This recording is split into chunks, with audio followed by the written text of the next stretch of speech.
I used to be friends with Destiny, but we were, you know, on the verge of falling out. But on top of that, there was a lot of people in my community that were, you know, kind of hostile to guests that I would have on, that they constantly wanted me to like debate my guests. And one of those guests was Ryan Grimm. And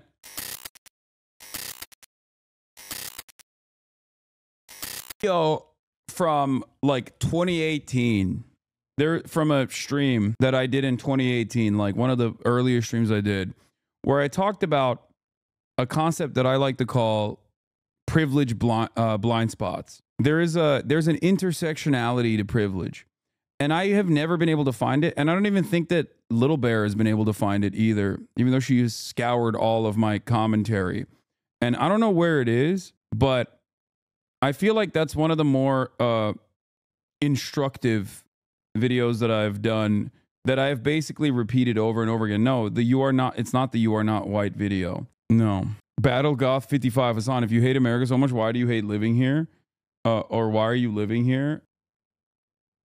Were you talking to a guest, or was it just the chat? That may help. No, it was just the chat. I mean, this is a tweet from 2020 about Kaepernick is revealing, not because her immediate reaction was to call kneeling dumb and stupid, but because her apology claimed she was barely aware of the incident or its purpose. This was 3 years after Trayvon Martin, 2 years after Ferguson. My point is, we all have privileged blind spots. This is something I talk about quite often, but that's quite a large one to have as one of the more progressive Supreme Court justices making profoundly important decisions that impact our lives. But that's not, man, I don't know if it's just a social construct thing. Trans women playing sports as elements of biology, which is why it often goes there. No, the point is, why do people see your opinion as hate when it's your view on something? I mean, you can have a personal perspective that is rooted in hate and is reinforcing hateful constructs.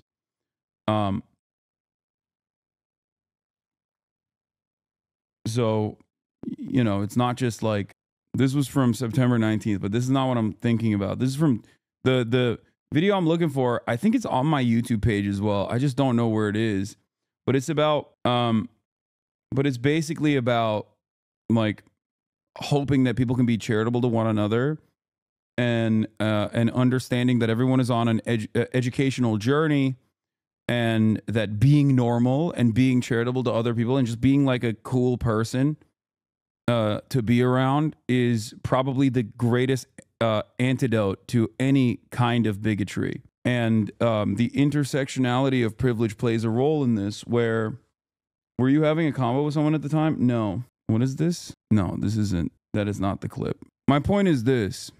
My point back then, and it remains, is this.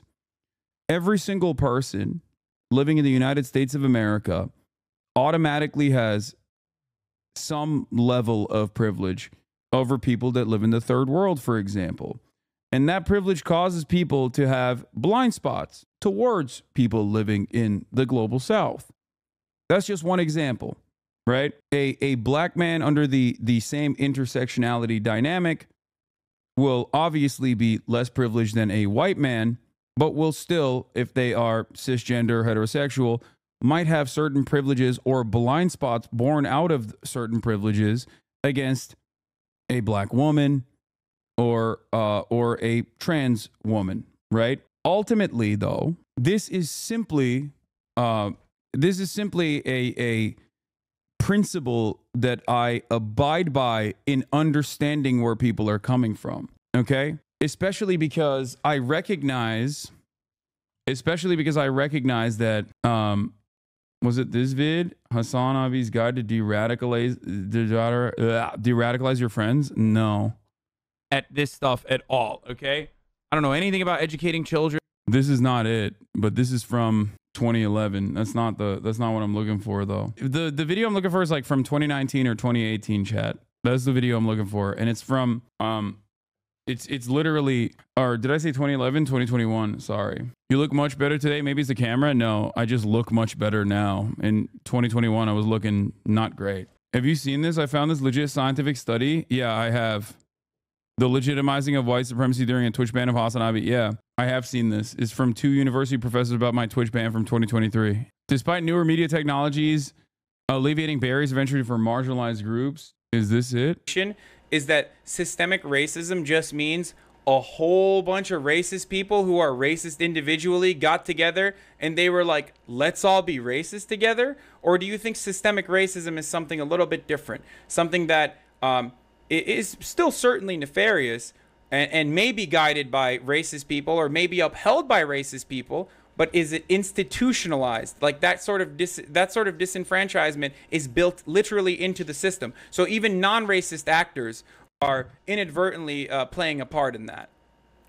This could be it. Say that there's, quote, institutional racism. That's basically saying that this country was built to put, you know, colored people at a disadvantage or white. Okay, right? By the way, that's literally what this country was built upon. I don't know if you're aware of this, but that literally was what this country was built upon, brother. You just said it yourself. Like, I mean, chattel slavery, dog. That's like the foundations of the United States as an empire were a consequence of genocide, and then our economy. Okay, hold on. Our economy literally. Wait. Let me finish my point. And let me finish mine. And our economy literally was engined by human slavery. Yes, but to that argument, we also had a war between each other, the Civil War, to prevent slavery. So to say that this country is built on slavery, that's wrong because we went to war about it. So how is this country built on racism when we fought each other for it? Well, did we fight each other at the inception of the country? Because it seems like everyone in a position of power at a specific point, leading all the way up to what you're referencing, people were in agreement by and large, all the way up to that point that racism should have been preserved. And then still a big chunk of the country, a big chunk of the states, the United. Who are you talking to? Back then, some random person. I used to debate more until I realized that it was like kind of idiotic and fostered an incredibly toxic environment. There's a lot of people online that have lied because I'm so open about saying that, like, I'm not the best debater and I don't really like debating in general, but I will do it if I see it to be necessary. I will do it if there are people out there that I will do it if there are people out there with like massive audiences that are regularly contributing to misinformation. Here's a moment from 2019 where you used the phrase privileged blind spots. Advocacy, we also still have to keep in mind the average apolitical privileged person. A lot of people have privileged blind spots. A lot of people have privileged blind spots where they're completely unaware of these sorts of issues. And it's unfortunately on us, and especially allies, right? Not trans people, especially allies, to be like, all right, hold on, here's what's going on, and let me describe this to you and do a decent job of describing what the issue is and why this is actually problematic. Okay? God, you sound so young. It's just the mic, man. It makes sense to not be actively debating and removes getting the point across in place of winning against your opponent. Personally, I wish you did more because I like the sport, but I understand why you don't like it. Yeah, the reasons why I don't like it is because the audience that debates attract are people that aren't necessarily interested in any sort of like political mobilization or real political movement. Oh, I think this is the one. I think you found it. I think this is literally the one. I was looking for this. This might be the reason. This might be the video. But my point is, debates can be instructive. Debates can be informative. Debates do have a tendency to change the minds of the 20% that are in the margins, right? 10% from one side, 10% from the other side. The rest of the people that are coming into the conversation, coming in to watch a debate, are firmly held. They have firmly held convictions, right? They have their perspective.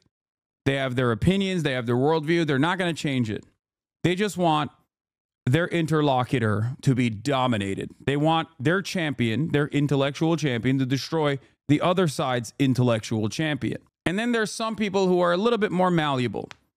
And there's value in reaching across the aisle and getting those people on your side. Having said that, however, when you consistently engage in debates over and over again, you end up creating an audience. You end up cultivating an audience that is truly toxic, that only wants that sport, that only wishes for you, the intellectual giant, to destroy others in the marketplace of ideas. People come people want more and more of that content, and it fosters a very toxic environment. There is definitely a moment in my career as a broadcaster that I can recall where I actually changed my mindset on this. It was, I believe, in the lead up to the 2020 election. I think it was in 2019, or maybe in 2020, if I'm not mistaken,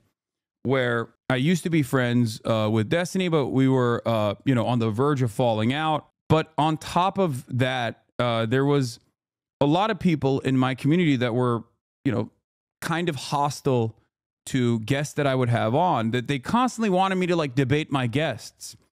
And one of those guests was Ryan Grimm. And I still remember at the time, I was like, why are people being so ruthless to my guest? Like, why are they trying to pick apart what he's saying and trying to own him, right? And I thought it was odd. I thought it was not only odd, but yeah, embarrassing as well. And because I'm relying on Ryan at that moment to offer additional perspective to people and give us insight. Like, he is supposed to be a person that has, like, I've chosen as a vehicle to deliver more information. It's not a person that I'm like trying to destroy or debate. And that's when I realized like, damn, I think that constantly seeking out interlocutors to destroy in the marketplace of ideas fosters a community of people that aren't necessarily like-minded, but instead just simply want that over and over and over again. You explain it here. Real interest in maintaining a position. They are debate mercenaries. They have no real ideological rudder. They will debate both sides of an issue with the same level of passion. Yes. It depends on who I'm arguing with. I mean, I know what he's getting at. He's trying to say that I'll take contrary positions on a thing. But if that's true, then give me an example. What's the thing that I'm a debate mercenary on? When Destiny argues against conservatives, it seems like he comes down a lot harder on Israel. Well, yeah, usually because they're saying that Israel is doing nothing wrong. But when he argues against lefties, it seems like he comes down really hard on the Palestinians. Well, yeah, because lefties say Hamas does nothing wrong. Like, yeah, I mean, that's kind of what ends up happening because none of these conversations are good. They're all garbage. I feel very confident that I could actually win a debate where I'm arguing in favor of flat Earth, just because you can always route it back to like esoteric physics concepts and then the person looks like they've lost. When you go into a debate, if you don't really know the subject matter, you can kind of use like rhetoric and logic to kind of brute force your way through it if the other person's not as nimble. I mean, this is 100% correct. He's absolutely correct on this. This is part of the reason why I also think that debates are not exactly debates aren't the best possible way to go on a journey of truth. Like many people regularly will say, people who enjoy debates will regularly try to moralize their content consumption and don't just like look at it as something that they're enjoying, but instead it's actually an educational journey that they're on. And debates are the best possible way to arrive at the truth, right? But that's not the case. Ben Shapiro could fucking destroy a climate scientist on the issue of climate change if the climate scientist, regardless of how correct he is, regardless of how knowledgeable he is not necessarily the best equipped at arguing those positions. Okay? That's it. People in Destiny's... That doesn't mean that the climate scientist is wrong. That doesn't mean that Ben Shapiro is correct. He simply can appear correct. He simply can appear as a domineering force in that conversation. That's because the format itself lends itself, especially online, to people who are gifted rhetorically. People who are better orators. Destiny does this quite regularly. He doesn't have all the information. He is not the most knowledgeable on any of the subjects that he discusses. Oftentimes, he will assume a position and then move into investigate the position further by looking for talking points that he can use against his opponents. Like he tries to not necessarily dive deep into the subject matter and truly understand it, truly understand both sides and their motivations, for example. But instead, he dives into the subject matter to find traps, intellectual traps that he can set up for his interlocutors in the future. He looks for talking points. This is something that Ben Shapiro does as well. Ben Shapiro is a very good debater for this reason. And so is Destiny for this reason. This is the reason why a lot of these people, Ben Shapiro and Destiny and many others that engage in debate, feel confident enough that they can actually destroy their interlocutors in the marketplace of ideas, even if the person that they're debating is actually more knowledgeable than they are. That's it. But this doesn't mean that they're correct. It simply means that they have they have a tendency to appear correct. And it's very frustrating because you end up making your audience less intellectually curious. You end up making your audience intellectually incurious people who are constantly seeking out talking points rather than any sort of additional truth seeking. Yeah, Charlie Kirk, Steven Crowder, these guys do basically the exact same method. That's why I find it unproductive usually. But you're only doing this if you don't know what you're talking about, and it's an attempt to kind of like slide past the actual arguments because you can't address them. I might not necessarily be right or wrong, but they're arguments that I've thought about before. It's not that I'm smart, it's that the person I'm talking to is usually incredibly unprepared. It's not like my position is hidden. I'm just not going to argue every single possible point that I have if I show up to argue with somebody about something, right? If I can find some guy that's really confident in his positions, it's super loud about him online, I'm about to get a 300,000 view YouTube video roasting and grilling the fuck out of them on my stream, right? That's what we do, right? We're debate bros. What is winning? Maybe the person deletes their account after. If they or gets fired from their job. Humiliated. Yeah. Like, how do you feel after you win? It's like doing cocaine for the first time again, every time. When I debate somebody, I want to be really fucking brutal, and then I want that person to like feel like an idiot. I want them to look like an idiot. If I make your content creator look like an idiot, well, ooh, now you kind of feel like an idiot. That doesn't feel good. I'm the debater archetype. Yeah. You do the same shit. You act like you are knowledgeable and act like you are. You do the same shit, bud. I would like for you to present some examples if you possibly could. Like, there are issues that I'm not the most knowledgeable on, and I will be, I will readily admit it. I don't know why people immediately go, oh, this is projection. Especially when I'm talking about something like a position that I've held for a very long time, for specifically the concept of debates. Like the concept of debating online.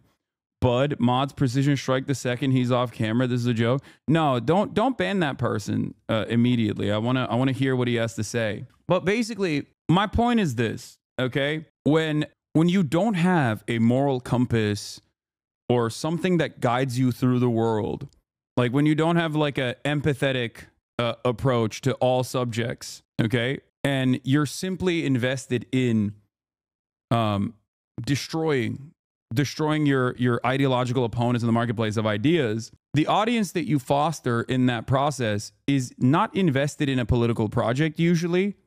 They're just simply invested in you destroying people. They like the pseudo-intellectual wrestling component. They like the drama. Does that make sense? And I don't like the toxicity that brings on, because then you're kind of at the whims of your audience. They constantly want you to burn bridges. They constantly want you to write manifestos and drop nukes on people. And not only do I think that is unproductive in creating both class consciousness or creating a larger tent of like-minded individuals that you're not supposed to immediately cast aside, which is something that I routinely advocate against in this community. Regardless of what people think of me or this community, this is something that I have time and time again railed against chatters on when they're so unimaginably uncharitable, right? Like, I have a very open goal.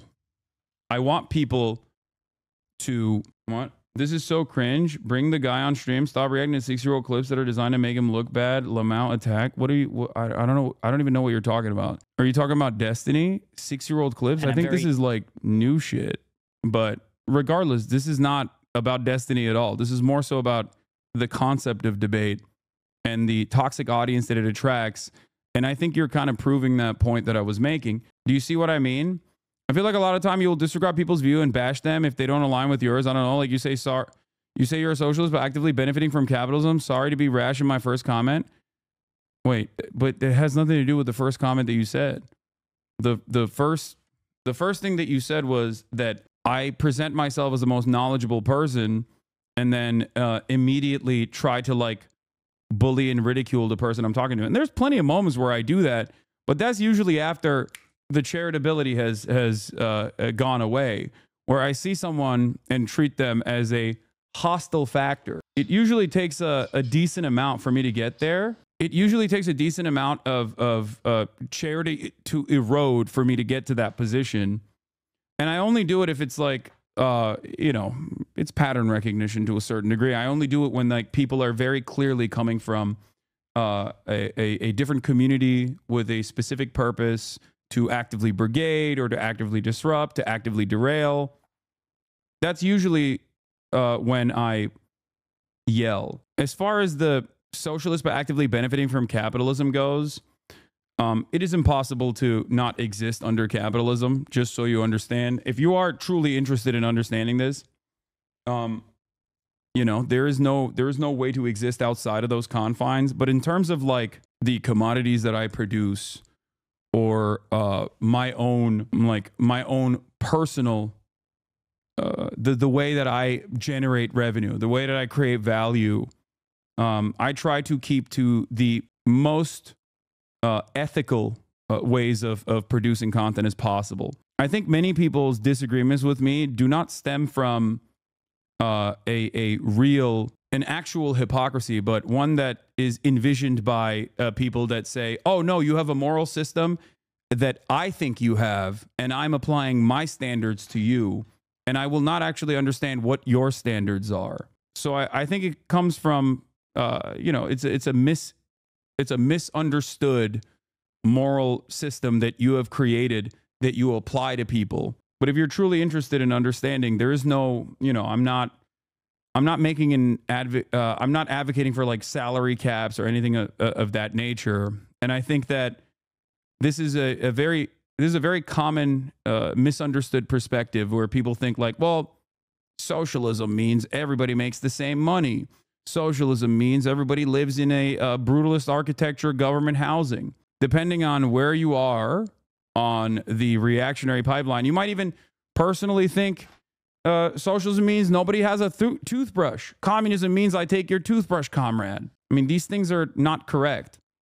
However, even if they are incorrect, it's something that a lot of people believe. So when the majority believes it, who cares what the truth is, right? That's it. I told someone I love democracy and told me I'm a socialist. That couldn't be true. You and your sycophants won't research conspicuous consumption. Look it up.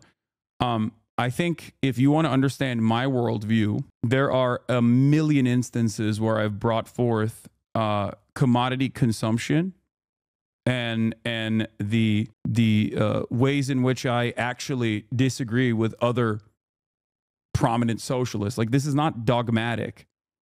You know what I mean? I'm not an orthodox Marxist. I hope you understand and can be charitable about this. I think everyone deserves nice things, and that socialism inherently is not a poverty cult. It's simply what people have decided is a poverty cult. Like, other people have just decided that it is a poverty cult. So now you have to abide by the standards that I have presented for you. Destructive instead of constructive in my conversations. Yeah. Maybe the point of a debate is actually to try and bring people together and talk about things that are important to us rather than to tear each other down. Okay. I'm constantly tearing down, and I can show somebody why their argument is bad, but then when you walk away from it at the end, I'm just like a destructive force. Anyway, but yeah, in terms of, I think one of the funniest things that people yell at me about is like claiming that I'm inconsistent or claiming that I am audience captured, because many of the incidents that happen online is me not being audience captured, is me railing against the chatter because they're pissing me off, because they're so like hardlined. They're such like severe hardliners in the way that they approach everything, in the way that they don't want to be charitable to people who are exhibiting like certain forms of bigotry or whatever. And it's ironic because it kind of it goes back to the debate sophistry as well, where they kind of do that, like leftists and progressives kind of do that as well. And it's something that I'm very frustrated by, because I think it's unproductive if your goal is to try to change people's minds. So they will, in the same exact moment, they will say like, oh, he is audience captured, and that's why he assumes certain positions even if he doesn't like actually believe it. But then they'll simultaneously show moments where I'm actually not audience captured, where I'm yelling at someone in my audience because I disagree with the way that they are approaching the subject matter. And they'll be like, oh, he hates his audience, he's getting owned by his own audience or whatever. But are those hardliners and not just trolls? Why not ignore them when it comes to clear? They're hardlining for the sake of pissing you off. I think that it can still be instructive. Like I said, if we were all sitting in a stadium where there's 30,000 people in an arena, and if you were to look to your left and look to your right, there would be at least one thing that you have changed your mind on, either before you found this community or after you found this community. It makes sense. A lot of the things that I talk about, the subject matter that I approach, like the perspective that I have, is oftentimes new for people. The perspectives that I hold are not necessarily super commonplace. It's not something that you learn and take for granted in the same way that you learn and take for granted transphobia, for example, or misogyny, or bigotries of every sort. But here I am talking about my perspective all the way back, I believe in 2019, talking about my attitude towards debate. People in Destiny's community know your position. If you keep getting stuck on it so much, it shows that you seem triggered, therefore losing in the marketplace of ideas, which, by the way, is also indicative that, like, most people's understanding of debates are fucking idiotic. Further evidence that debates are not good for arriving at the truth and just simply about overwhelming your opponent rhetorically. Yeah, that's what it is. That's what I think debates are. And that can still be productive. That can still be productive. Make no mistake. Especially when you use that format to eviscerate and destroy the talking points of someone who is ideologically your enemy. Okay? But if you are engaging in debate for the spirit of debate, because that's your primary form of content, you're inevitably going to run out of shit that you care about. And you are going to start debating the efficacy of child pornography or the ethics of accruing CSAM.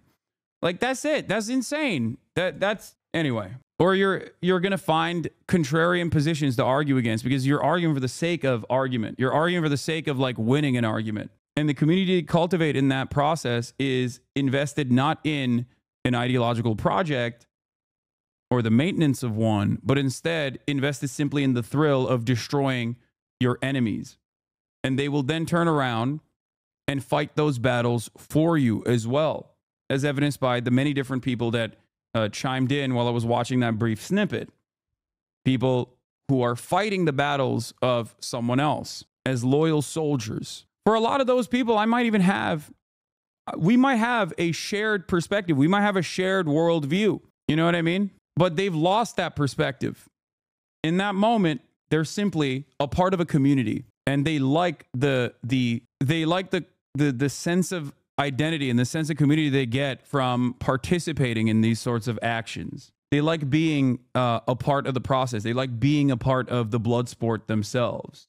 I think you're right about most stuff. I just don't understand the need to sign an exclusive streaming contract with Amazon when you know it's only done to support Amazon and push people to get Amazon Prime and peddle their ads. To me, declining an exclusive contract with Amazon seems like the bare minimum. Well, you don't have to have this argument any longer, because not only do I not have a contract with Amazon any longer, even though I still am technically on an Amazon platform, I also no longer serve ads. So I guess that talking point kind of falls apart, don't you think? And ultimately, no, of course, the reason why I take an Amazon contract is because I know how to fucking play ball. I have to. And even in that process, when I took a contract with Amazon, I could have very easily gotten millions of fucking dollars to serve 6 minutes or 10 minutes of ads an hour. You still took the money though? Yeah, I don't have an issue with this. I don't know why you think there is a problem with this. Nobody forced you to accept the contract. It seems like you came in and you made it seem as though you were charitable, but it doesn't seem like you are actually interested in hearing my perspective. I know how to play ball, which allows me charitability as a person who still is invested in having a large enough platform that I can have the most amount of impact. Okay? Yes, I don't have an issue peddling the ads of Amazon, especially when the contract that I took on was advocated to make sure that I ran the least amount of ads that I can without making sure that I had any additional problems. At the time when the contract renegotiations were happening 2 years ago, that's such Copeland, play ball, draw ball, morals, and political beliefs. Brother, I am an online content creator. I don't know why you think just admit you're greedy and move on, bro. Okay. Notice how this conversation started with like some semblance of charitability and very quickly turned into just admit you're greedy and move on, bro. Let's say that I am. What changes about the arguments that I've presented? Let's say that I love capitalism. I'm a capitalist. I love capitalism. Do you have a disagreement now with any number of different arguments that I present? Sure, I'm a capitalist. I'm a greedy capitalist. Okay, now let's talk about the things that I talk about. Do you have an issue with any of the things that I talk about? Are you simply that simple-minded that you're just like, oh, dude, socialism means no ads? Yes, because you present as anti-capitalism. No, I'm not. I just said that I love capitalism. I am not anti-capitalist at all. There you go. I love capitalism. Now let's discuss for-profit healthcare. Let's discuss why we don't have public education all the way up to college. Do you have an issue with those things? Yeah, I'm a capitalist. I still like labor unions. Do you have an issue with that? People don't want to tackle the things that I advocate for, so they immediately just go straight to the core, straight to the speaker, straight to the person, the messenger, because they don't want to tackle or talk about the actual message. And instead, they go, you're a bad person. You're hypocritical. Okay, I love capitalism. You got me. Do you guys understand, for everyone else in the chat, do you understand why it is unproductive if my community was full of people like this and they would constantly go into the chats of other people and would fight these battles? I think that it would be gross and shitty and lame. This is entirely the reason why I think simply debating for the purpose of debating is idiotic and creates like a very toxic environment. The problem is that people like you, the largest advocates for socialism, are unable to do the bare minimum to live along the socialist ideals. Brother, I already said I'm a capitalist. You're still arguing against the old me. Okay? Our movement will never get anywhere. Our movement. When the largest leader of the movement can live along the social ideals. By the way, I never even was able to address this part. When the contract renegotiations were happening with Twitch, at the time they had actually stopped the process of offering the more favorable split of subscription revenue. So the only opportunity I had to maintain my same subscription revenue split was if I got a contract. They changed that. Luckily, they don't have this anymore. But at the time, that was the case. So of course, I was like, I have to get a contract. And the only way that I could get a contract is if I ran ads. Now that I don't have this contract, I no longer run ads. So that should be proof for many people, right? If you were truly interested in understanding my worldview, you would be like, well, let me interrogate this a little bit. Let me examine this a little bit. If you're not interested in that at all and simply are there for the blood sport and your job is to try to ridicule your opponent, then this is what you do. You quickly move on and go, nobody forced you to accept the contract, and then you act like you are actually a true socialist, okay? Our movement will never get anywhere when the largest leader of the movement can live along those social ideals. What are the standards for what you think is living along socialist ideals? So you never had to take a contract to push military ads, funnel people into Amazon Prime, but you still did it for the quick bag? No, I did. I just explained it to you. There's also additional reasons as to why. I think probably one of the best reasons is because, like I said, if you play ball, then they will let you continue to play ball. If you are generating revenue for your bosses, okay? If you're generating revenue for your bosses, then they let you interview, for example, someone like Chris Smalls. They let you interview people who are directly contributing to the profit margins of your bosses being harmed. It's a give and take. Sometimes you have to play ball as long as you are not dropping your principles. I don't have an issue running ads in general. There are, however, plenty of ads that I do not run, plenty of sponsorships that I've actually willingly cast aside. I openly talk about that. A bare necessities budget would be the bare minimum. I don't think a hyper-capitalist lifestyle is good. A bare necessities budget. So can I ask you something? In all seriousness, why are you still invested in this Hasan, you're a socialist thing? I'm not. I'm a capitalist. I love capitalism. I asked you to argue against positions that I have, like moving American society in the direction of a social democracy, for example. This is what I believe. This is something that I'm very public about. Free healthcare, free education, and the like. Why are you so simple-minded as to constantly go, you're a socialist and socialism is a poverty cult and you need to abide by these standards that I placed upon you, instead of having a more productive, more intellectual conversation about the issues that you have supposedly with the things that I advocate for? Is it perhaps because you don't necessarily care and it's more so just to, once again, in your own weird way, try to ridicule your interlocutor in the marketplace of ideas? Do you have any specific policy prescriptions to achieve free healthcare and free education? Everything you say is just vibes-based analysis? Well, there are plenty of videos that you can watch that I have done over the course of the past 10 years, I would say, on all of those issues. Maybe you should go and watch them and then come back, because this is ultimately the reason why I ban debating or annoying derailers, because they're simply invested in drama baiting.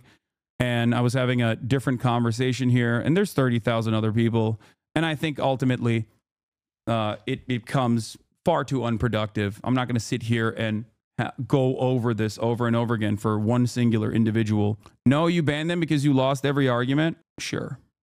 And not because you're being unimaginably selfish. You only debate train and XQC? First of all, that's not true. And I think you know that as well. I debate people when I find it to be productive, if they have a large enough audience that have individuals that I can potentially change the minds on. Don't forget Willie McLemore. I know. And the 15-year-old Israeli that bodied you. At a certain point, I think people understand exactly what's going on. We've gone far past that point. But hey, I almost want to fucking bring you up on guest star. I wonder where this guy came from. Yeah, I know. Like, imagine me being like, listen, do you have an issue with my advocacy for socialized medicine? And you go, my favorite idiotic drama farmer actually made a video on you, openly admitted that he actually didn't even know that I was covering BBC's analysis, a video that I actually watched pieces of and realized he was actually clipping things that I was saying that I was against to make it seem as though I was in favor, like, for example, Russia invading Ukraine. And no, you didn't ask me to debate specific policy. You asked me about how I would implement socialized medicine when I've talked about it over and over again over the course of the past 10 years. If you have any sort of counter examples or any sort of counter arguments off of this pre-existing coverage, considering that you seemingly have many disagreements with me, then you should be able to come in and bring those points up. This was ironically something that I brought up with Willie Mack as well. I was like, Willie, you seemingly have a very, you seemingly have this this very serious conviction, right? You have all of these like these convictions against like what I do. Can you please bring them up? And he was like, well, watch my YouTube video. I was like, okay. Why are you coming in here with no actual fucking firmly held conviction other than fuck Hasan? Okay, that's it. You can't cite the dozens of videos in which you read tweets and claim that you have a policy prescriptive on how to achieve free healthcare and education. If you simply think that all comes from reading Twitter posts, okay, especially when you're here a week after I had the fucking Federal Trade Commissioner, okay, the commissioner of the FTC, Ta-Nehisi Coates, where I routinely interview politicians, routinely interview people that are directly a part of the legislative process, activists, organizers, then I'm afraid that we can't have a normal conversation because you're just not equipped enough to have this conversation. And Stavros as well. Bro, I'm asking for one policy. Holy shit. So you're admitting that you have no understanding of any of the policies that I have advocated for. Am I getting that right? Because I didn't just give one policy example, I gave multiple in terms of universal health care, inevitably moving towards a nationalized structure, or free college education. These are both policies. It's not vibes-based at all. These are policies that are implemented in countries like the one I come from, Turkey. Turkey has a nationalized healthcare structure, and on top of that, there's also private elements as well. Turkey also has free public education. Buzzwords. What do you think policies are? Get rid of the time waster. He's distracting you on purpose. I know. I want him to clarify. What is your counter argument against having a universal healthcare system in the United States of America? What is your, I did clarify, my message isn't showing up. You can't just cite the dozens of videos in which you read tweets and claim you have a policy prescribed on how to achieve free healthcare and education. I am for universal healthcare. Oh, you are? Oh, fantastic. So what's your disagreement with my advocacy for universal healthcare? I think that considering that healthcare across the board, okay, whether it's pharmaceuticals or any sort of medical care whatsoever, is a good with inelastic demand, that there should either be severe market regulations implemented by the federal government, or it should not be for profit at all. That is the reason why I am an advocate for universal health care. If you're an advocate for universal health care as well, I suspect that you and I do not have any disagreements on this. So far, it doesn't seem like we have any policy disagreements at all. You've just simply, once again, instead of addressing any of the actual issues that you might have with any of the things that I advocate for, have consistently brought the conversation back to silly things like, oh, you read a lot of tweets. It's not true. Okay? Or your perspective is informed by tweets. Not true at all. This is a perspective that I've had for many years at this point. You're also, your biggest argument against me is that I am a socialist living a hyper-capitalist lifestyle. You're just saying buzzwords. Providing a basic definition does not constitute a policy. You need to outline specific budget changes to implement universal health care. All your analysis is vibes-based. This is why I said, go and watch one of these videos, one of these many different videos that I've done, whether it be an advocacy for single-payer health care or any kind of like socialized medicine, any kind of videos I've done on socialized medicine, because unpacking for the purpose of one singular individual who very clearly in the videos in which you read tweets, that's not true. There are, however, tweets that I do rely on. You do know why, right? I have also made this, I've also made this known time and time again. I use Twitter, and I'm still on Twitter, specifically because all of the journalists that I trust, that I'm friends with, are also on Twitter. That is where they break their stories. Oftentimes, the tweets that I'm reading are not like summaries that some random person came up with, but instead, actual journalists that are summarizing the stories that they're breaking in the process of breaking those stories.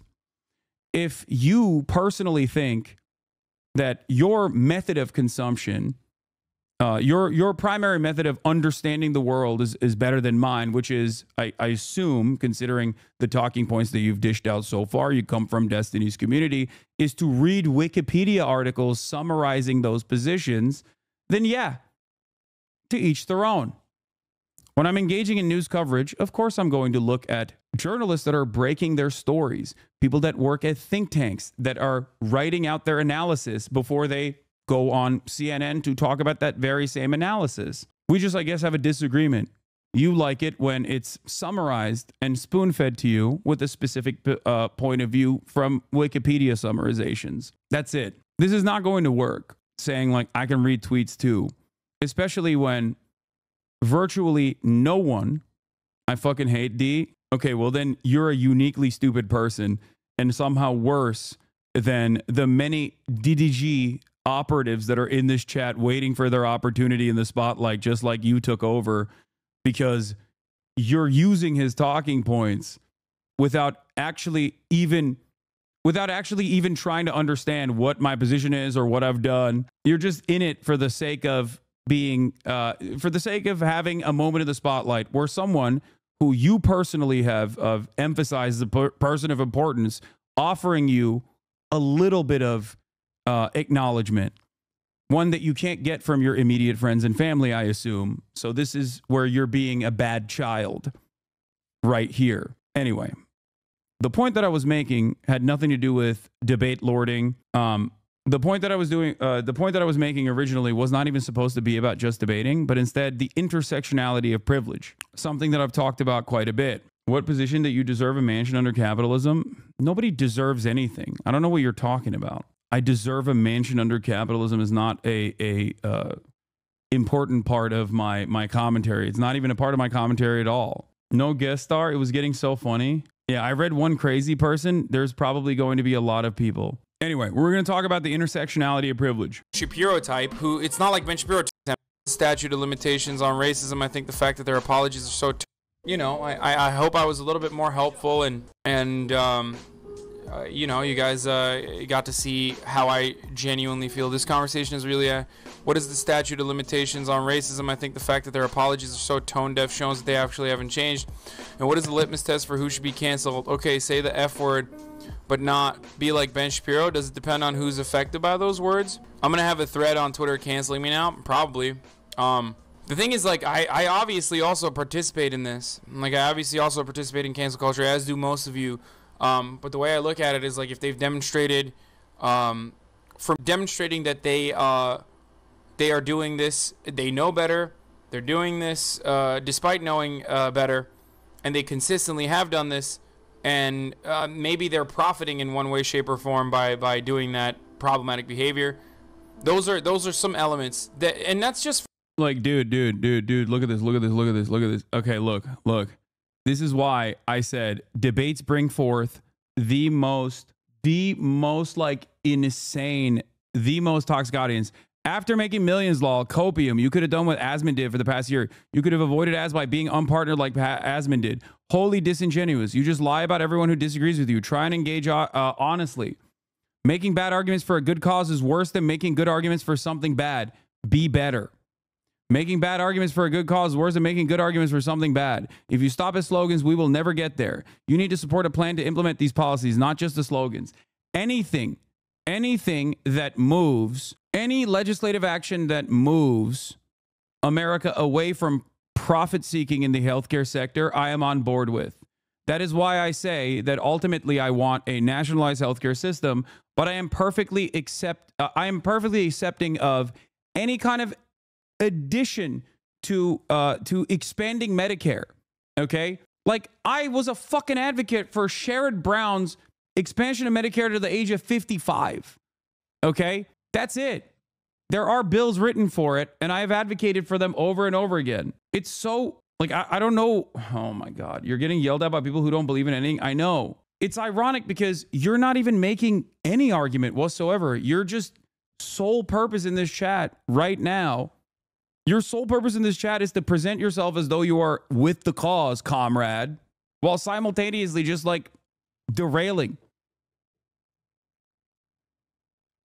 This is the other part of the problem. Every single time I bring up a person, okay, every single time I bring up a person and, you know, give them attention that they're so desperately seeking, and they feel ridiculed, other people who are like-minded also come in and go, oh, well, that guy was stupid. I got this. Hold on. Let me do this. And then you repeat the same fucking idiotic points over and over again. Yeah. Be unpartnered so you get less subscription revenue. The revenue that you're generating, get less of that. That's the socialist method. It's the exact opposite of socialism. The fuck do you mean? And it's a dude who's been following since 2019. It's like always the same.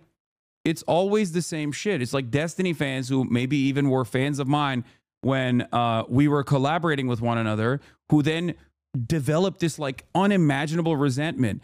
And the question I always ask people is just like, how can you be charitable in this situation? Like, you have developed a worldview that is unimaginably hostile to everything that I say. That is going to lead you astray time and time again. I hope you understand that. Like, if Ben Shapiro tomorrow started advocating for socialized medicine, I'd be skeptical of it, okay? But I wouldn't fucking advocate against socialized medicine automatically.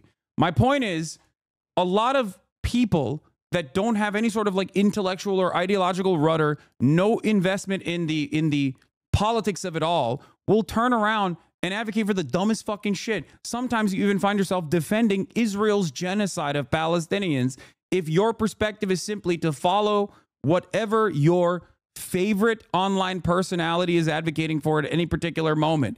You are going to come across like a fucking idiot to many people if you don't make up your own goddamn mind. If you don't lead from a position of empathy, if you don't have any sort of investment, and you're simply a fan, you're simply a super fan for an online content creator, myself included, by the way, okay, then at a certain point, you're constantly going to find yourself wrong, okay? And that's what it is. This is it. This is what happens so much. How many times are you going to find yourself wrong because you repeated someone who was also wrong until you figure out, like, maybe I should seek out other places for information? Nobody cares about your takes as much as you think. The majority of people want to see good clips of a news in a concise format. That's why you just lost 10K viewers, because you're debating right now. Wait, I went from 30,000 to 20,900 viewers. Do you think that was 10,000 people? When I started the process of talking to someone, I went from 30,300 people to 29,900 people. Do you think that's 10,000 people? That's why you just lost 10K viewers, because you're debating right now and not showing the news, not trying to be rude, just trying to help you understand. Are you okay? I don't know why these people try so desperately to be like, I want to break your spirit. Like, you're not going to do anything. Yeah, that gray name wants to help you because you have no experience streaming and need help to build your channel. I know. Thank you for the help. I think I'll continue doing what I'm doing. For me, you guys can have a completely different element here. Again, and by the way, Shinoge is not wrong. Like, I'm a white passing dude. They call me the sand N-word every day, but it doesn't bother me. I come from Turkey, which is largely like an imperial power. So of course, my history is of the oppressor, even though we don't have a racial dynamic similar to the one in America. But like I said, I personally have no dog in this fight, so it's hard. Like when it comes to racism or when it comes to homophobia, like it doesn't impact me. So I can't speak about that from the position of someone who genuinely is hurt by these words. And I also do understand the necessity for cleaning up language, as you guys also know. And what I mean by that is I understand the necessity of cleaning up language because like certain terms and certain stereotypes have been used as a tool to oppress marginalized people historically. So of course I get that. So of course I understand when people use the F word, for example, like why they're doing that and or why that's problematic. Do you guys see what I'm saying? Like I'm not discounting the entirety of all of that. I knew you would like that, dude. I knew you would like that space. God damn it. I haven't listened to it yet. Words have power. That's like Witchcraft 101. I love that. Like the thing I don't understand is like when it comes to cancel culture and when it comes to identity politics as a whole, sometimes, and of course I obviously believe in that, but there are certain elements of it where, like for example, when we can't fucking get mad at John McCain, even though he's a horrific person, like he's a horrific piece of shit, but we can't get mad at John McCain because the media portrays him as a darling, that he is a rather polite person. When the cameras are on. So what? Is it okay that he's a fucking war criminal? Is it a heartwarming moment when a person who sanctioned George W. Bush, a very modern day war criminal who has caused so much unnecessary conflict around the world, or Dick Cheney, is it heartwarming when George W. Bush shares a fucking chocolate with Michelle Obama at John McCain's funeral? Why? Because they haven't said the fucking N-word? Who's worse, George W. Bush or some random dipshit who doesn't know any better who fucking says the N-word while they're singing along to a song? Let's have that conversation. This is what really frustrates me, because that is the blind spot that we have. That we always assume, like, a lot of people always assume, like, oh, if someone is saying something wrong, there must be an evil person. And it doesn't take into account that like people aren't that way. People have bad thoughts. Some people are stupid and they actually say those bad things.